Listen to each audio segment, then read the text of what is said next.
अपना वतन। अस्सलाम वालेकुम एंड वेलकम टू अपना वतन TV. I am Sadia Afzal. Just a quick video जो आज हमने डेवलपमेंट देखी है, जिसमें chief of defence forces field marshal Syed Asim Munir को आज GHQ में गार्ड ऑफ ऑनर पेश किया गया। क्यों पेश किया गया? जिसमें मुसल्लह अफवाज के, एयरफोर्स के, आर्मी के, नेवी के कंटिंजेंट्स मौजूद थे जो उन्होंने खिदमात सर अंजाम दी हैं और फिर पाकिस्तान के पहले चीफ ऑफ डिफेंस फोर्सेस वो तैनात हुए हैं, तो उसको रिकग्नाइज़ किया गया और उसकी बड़ी तारीफ़ की गई और फिर हमने गार्ड ऑफ ऑनर भी देखा। अच्छा, जो दुनिया भर में जो वॉरफेयर है वो अब तब्दील होता चला जा रहा है। एक रिवायती वॉर, एक ट्रेडिशनल वॉर से चीज़ें हट चुकी हैं।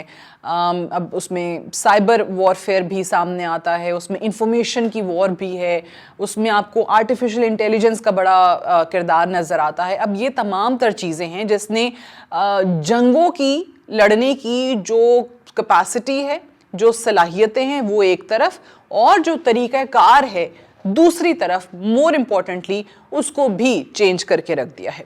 अच्छा, अब एक चीज़ इसमें देखने की है कि मई की जो मुख्तसर जंग थी भारत के ख़िलाफ़, जिसका आज इनफैक्ट ज़िक्र भी किया चीफ़ ऑफ डिफेंस फोर्सेस ने, उसमें भी अगर आप देखें तो पाकिस्तान की आर्मी, एयरफोर्स और नेवी की जो आपको सिनर्जी नज़र आई, जो इंटीग्रेशन नज़र आई, जो आपको उनकी आपस की कोऑर्डिनेशन नज़र आई, उसने एक बहुत बड़ा किरदार अदा किया पाकिस्तान के लिए इस जंग को जीतने में।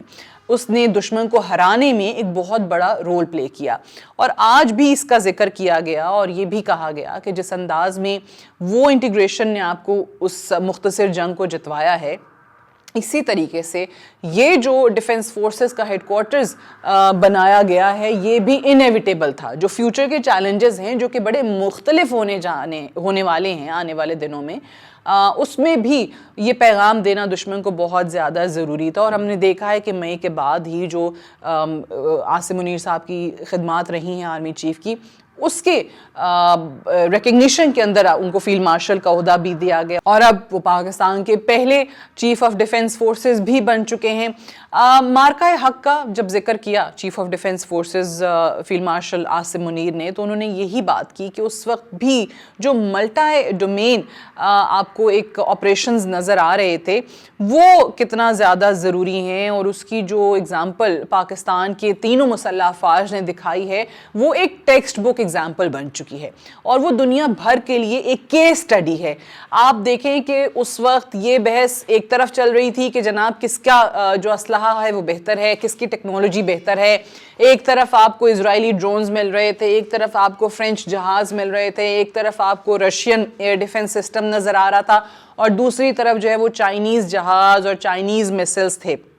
एक तरफ टेक्नोलॉजी का कंपैरिजन आपको नज़र आ रहा था दुनिया भर में तबसरों के अंदर, और दूसरी तरफ जो पाकिस्तान के तीनों मुसल्लह अफवाज की आपस की कोऑर्डिनेशन थी, जो एक इंटीग्रेटेड मल्टी डोमेन ऑपरेशन आपको नज़र आया, उसको अब दुनिया भर में एज केस स्टडी पढ़ाया जा रहा है। अच्छा, आज जो सबसे अहम बात, एक तरफ तो उन्होंने बताया कि डिफेंस फोर्सेस का हेडक्वार्टर्स कितना नागुज़ीर, कितना इनएविटेबल था इन तमाम ख़तरात से निमटने के लिए जो आने वाले दिनों में फेस करने पड़ सकते हैं since that warfare has changed. दूसरी अहम चीज़ जो उन्होंने पैगाम दिया है दुश्मन को, चाहे वो इंडिया है, चाहे वो अफ़गानिस्तान है, अफ़गानिस्तान में बैठे लोग भी ये कान खोल के सुन लें कि उनको अब अपने मुल्क में जो दहशतगर्द ग्रुप्स हैं, जो फितना ख़वारिज हैं, उनमें या पाकिस्तान में किसी एक का इंतखाब करना होगा। और अब इंडिया या अफगानिस्तान ने पाकिस्तान की तरफ दोबारा मैली आंख से देखा तो फिर पहले से ज़्यादा सख्त जवाब मिलेगा। जो मई में जवाब था, जिसके नतीजे में आपकी एयरफोर्स मुकम्मल ग्राउंड हो गई, जिसके नतीजे में आपकी सारी टेक्नोलॉजी जो है वो दुनिया भर ने देखा और कैसे आपको हजीमत का सामना करना पड़ा, कैसे पूरी दुनिया में ये पता चला कि आपको बहुत जोम था, जिस चीज़ पे बहुत गरूर था, वो टेक्नोलॉजी भी और वो महारतें भी आपकी दुनिया के सामने एक्सपोज हुई। तो अब अगर ऐसा होता है तो पाकिस्तान ने वाजे कर दिया है आज chief of defence forces field marshal Syed Asim Munir ने कि पहले से ज़्यादा सख्त जवाब मिलेगा। अफ़गानिस्तान के लिए भी आज वाजे पैगाम था कि दोनों में से किसी एक का इंतखाब करना होगा। आपकी सरजमीन पाकिस्तान के ख़िलाफ़ दोबारा इस्तेमाल हुई तो फिर پاکستان حملہ کرے گا. اور پاکستان پہ جو آپ الزام لگاتے ہیں کہ جی اٹیک وہاں سے ہو گیا اور چھپ کے کر دیا, تو پاکستان چھپ کے حملہ نہیں کرتا. پاکستان جب حملہ کرے گا تو پھر وہ پوری دنیا دیکھے گی. پاکستان جہاں پہ بم گرائے گا وہاں جو دھواں اٹھے گا وہ پوری دنیا کو دکھایا جائے گا. سو لہٰذا پاکستان کو دھمکیاں دینا یا پاکستان پہ حملے کرنا بند کریں, کیونکہ ہم پیس چاہتے ہیں اس خطے میں. لیکن اگر حملہ کیا جاتا ہے تو پھر اینٹ کا جواب پتھر سے دیا جائے گا. آج کے لیے اتنا ہی. Thank you so much for watching.